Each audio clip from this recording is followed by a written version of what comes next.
Hey everyone, my name's Goldfire Prime, and welcome back to the show. So, you may notice something a little bit different.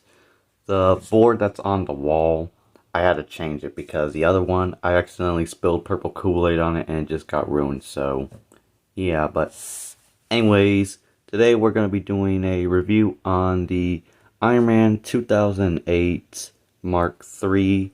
Now, ever since I got the 2008 Ironmonger, I knew I needed to get this figure too, and here we are now. So, let's start off by taking a look at the box. So, shows some really nice artwork of Iron Man, and like the logo, and also have more artwork of him down there. And like the bubble that they used is like really cool. Back when they were like really creative and they weren't all, oh, we can't use plastic on packaging because of the environment. Shut the hell up. We all know that you're just cutting production costs to make bigger profits. Don't lie to us, Hasbro. But yeah.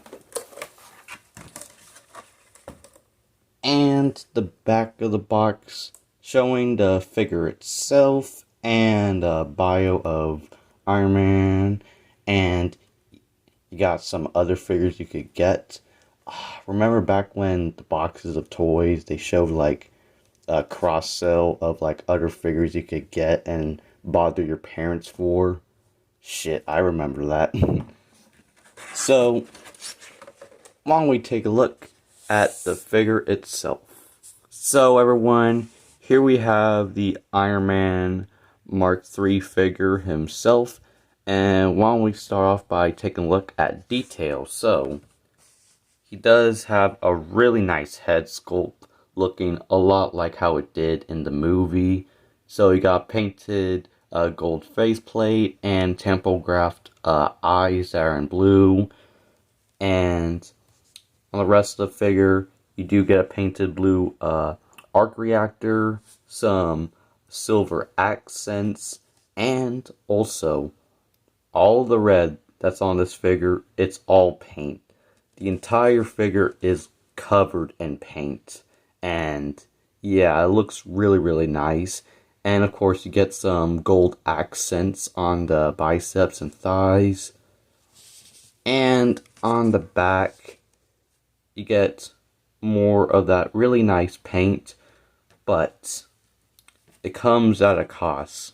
Well, yeah, this figure cost me like $14, but because the entire thing is all painted in red, there is like a lot of like QC issues. And this was like back when Hasbro had like a bigger budget too, so that's even more sad. So yeah, you can see that right out of the box there is like some scratches on like the paint, and like this little, I don't know what that is. And like on like the leg too, there's like some more blemishes. And like on the back as well. So yeah, this was really common with like a lot of Hasbro Iron Man figures. All because they're just covered with paint, and yeah, it looks nice, but don't get like a closer look of it. Now, articulation, it's pretty much what you expect for early Hasbro Marvel Legends. So you do got a ball joint in the neck, but sadly mine is really stiff, and I don't want to move it or else it'll gonna break.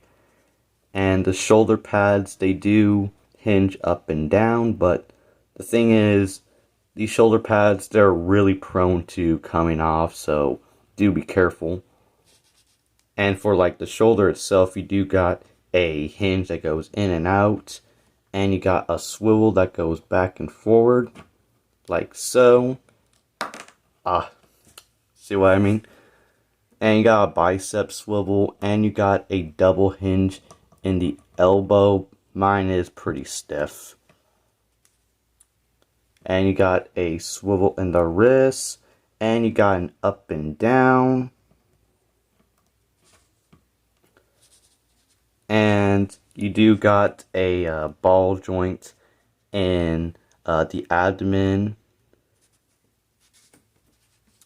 And for the legs, these joints, they're kind of odd.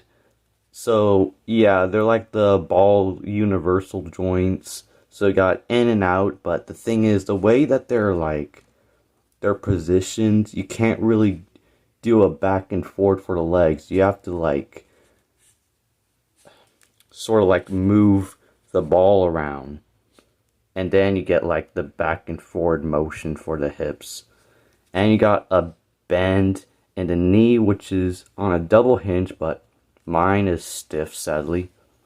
And you got an ankle hinge that goes up and down. And you got a rotation, which is on a swivel. So, yeah, the articulation on this guy, it's fairly decent. So, why don't we get a look at accessories?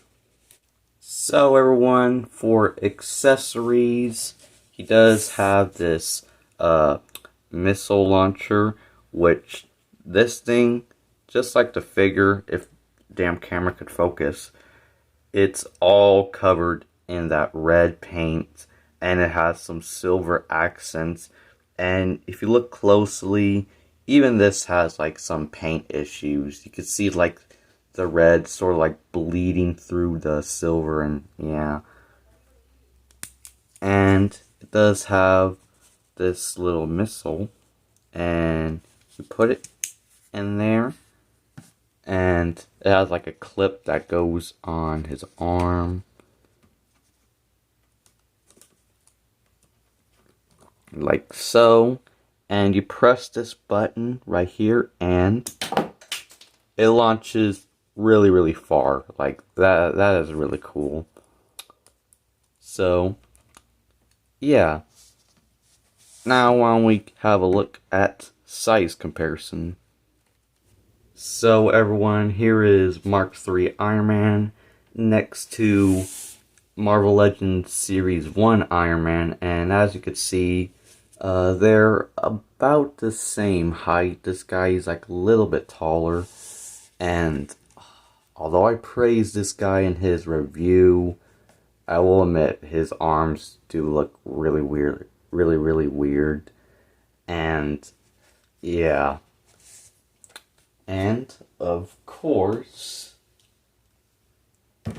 here is Mark III Iron Man next to Ironmonger, and yeah, this brings back so many good memories of watching the first Iron Man movie.